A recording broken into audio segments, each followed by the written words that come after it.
What if the most dangerous person in the room isn't the loud one, but the silent one who has finally had enough? Most people overlook the empath, mistaking their sensitivity for weakness, their kindness for naivety. But Carl Jung saw something very different. He believed that inside every human lies both light and shadow. And when it comes to empaths, that shadow runs deep. Empaths absorb everything: emotions, intentions, lies masked as charm. They see through people. They hold contradictions in their heart.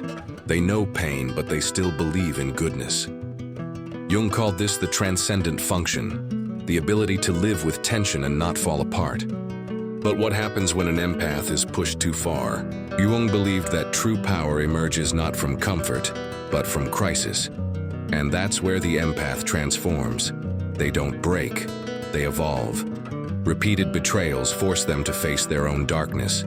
They confront it, and they integrate it. That's when they become whole.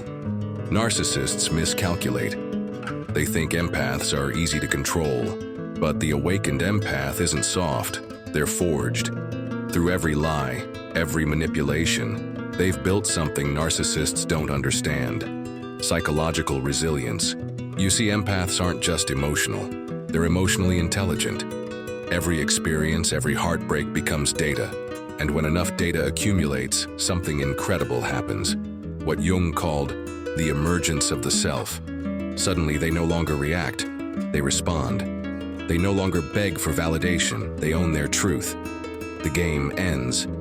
They detach, not because they're afraid, but because they see things clearly now. This is what Jung meant by individuation: becoming whole within yourself, not needing others to tell you who you are. And it's terrifying to those who once thrived on control.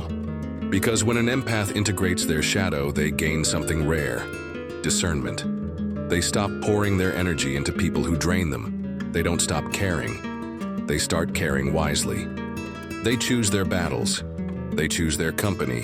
And most importantly, they choose themselves. This isn't revenge. This is evolution. The empath becomes a force of nature, not violent, not cold, but unshakably certain. Their strength lies in the clarity of knowing who they are and what they will no longer tolerate. Carl Jung once said that the greatest victory isn't in conquering others.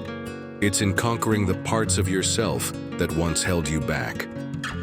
That's what makes a healed empath so powerful. They've walked through fire, and now they shine from within.